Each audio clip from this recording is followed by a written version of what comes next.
নমস্কার। আজ পড়ছি চিলির বিখ্যাত কবি পাবলো নেরুদার কবিতা। এটি অনুবাদ করেছেন অশোক রাহা।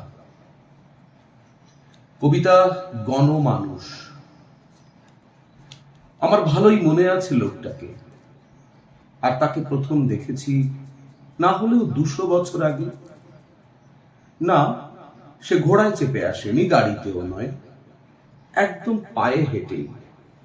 সে পেরিয়েছিল দূরত্বের সবটাই। তরোয়াল নিয়ে নয়, অস্ত্রও নয়, তবে কাঁধে সে জাল বইত ঠিকই, নয়তো কুড়ুল, হাতুড়ি বা কোদাল। মানুষ যাত্রার সাথে তার দ্বন্দ্ব ছিল না আদৌ। তার লড়াই যত জলের সাথে, নয়তো মাটির, নয়তো গমের, কেননা গম থেকেই তো রুটি। মস্ত মস্ত গাছের সাথে, তারাই তো দেয় কাঠ। যাবতীয় পাঁচিলের সাথে, পাঁচিল ফুটিয়েই তো কবাট। বালিরও সাথে ঘরের দেয়াল তো চাই, আর দরিয়ার জল, ফল তো ফলায় সেই। হ্যাঁ, আমি চিনতাম তাকে, আর আজও সে বর্তমান আমার মধ্যেই। ভেঙে গিয়েছে টুকরো টুকরো সেই গাড়িগুলো, যুদ্ধ দিয়েছে গুড়িয়ে যত প্রবেশদ্বার আর প্রাচীর।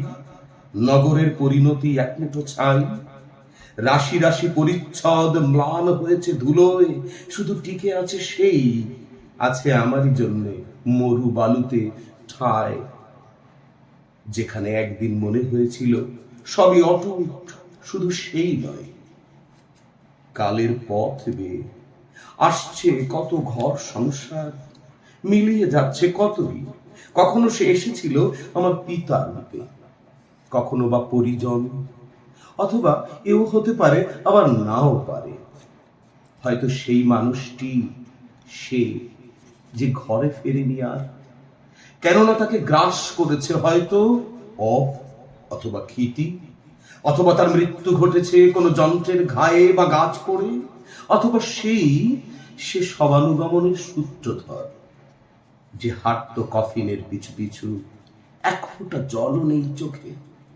এমনই একজন যার নিজের কোনো নাম ছিল না কদাপি, যেমন থাকে কাঠের বা ধাতুর তাই ছাড়া, যাকে অন্যেরা দেখতো উঁচুতলা থেকে, যাতে চোখে পড়তো পিঁপড়ের ঢিবিটাই। পিঁপড়ে রয়ে যেত চোখের অগোচরে, ফলে দীনতায় আর ক্লান্তিতে তার পা দুখানা আর চলতে পারেনি। সে মরে গিয়েছিল, ওরা দেখতে পায়নি, অভ্যস্ত নয় বলেই। আর এর মধ্যেই আর এক জোড়া পা পথে নেমেছিল তারই স্থানটিতে।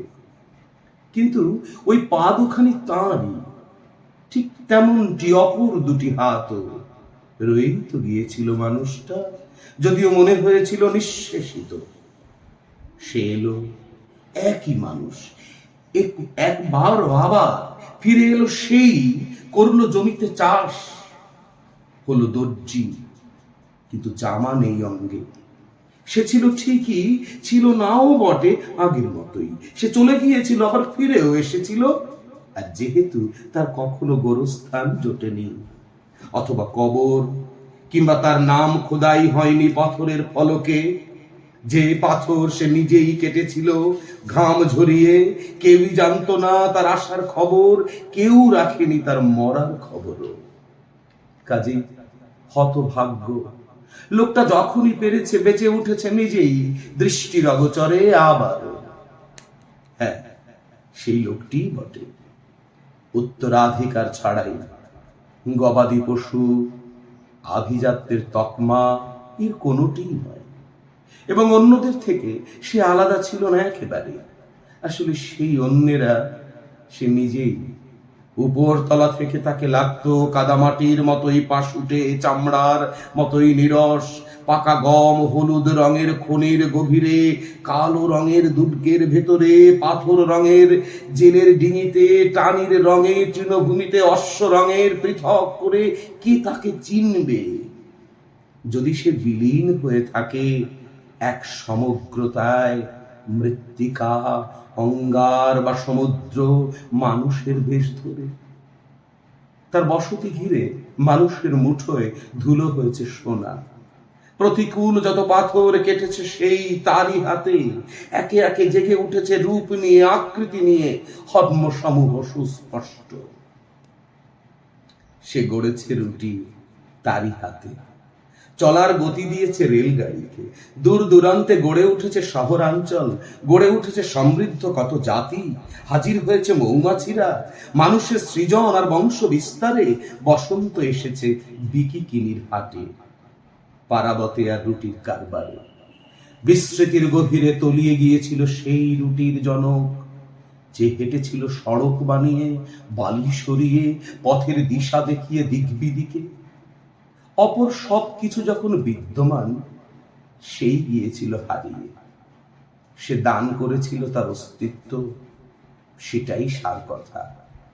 অপর কোনখানে গিয়েছিল সে কাজ করতে, আর অবশেষে মৃত্যুর গভীরে যে মৃত্যু তাকে নুড়ির মতো নিয়ে গিয়েছিল গড়াতে গড়াতে স্রোতের অভিমুখে।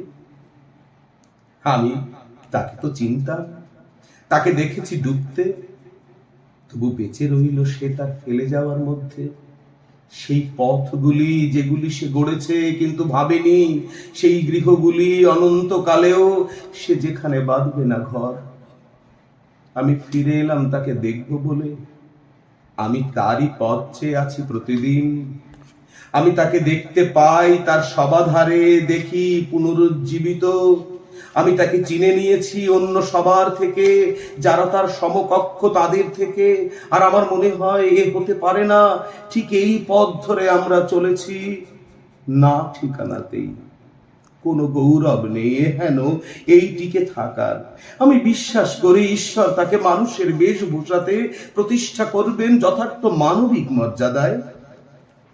আমার বিশ্বাস যারা নির্মাণ করেছে এত সব, তাদের প্রাপ্য এর প্রতিটির কর্তৃত্ব।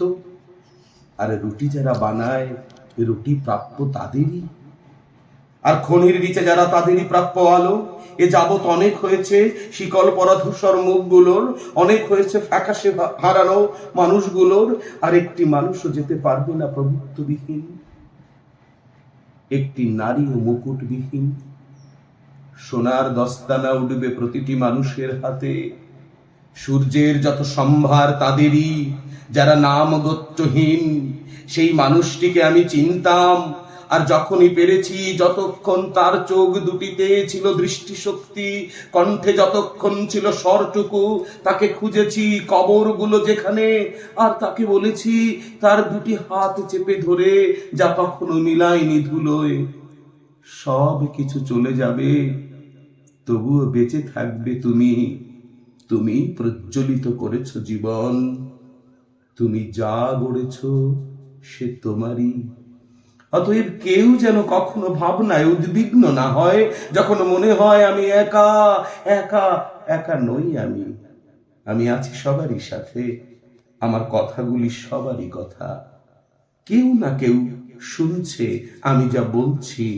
আর যদিও তারা জানে না, তা যাদের গান আমি গাইছি, যারা জেগে উঠছে, তারা জন্মেই চলেছে প্রতিদিন, আর তারাই পূর্ণ করবে পৃথিবী। নমস্কার।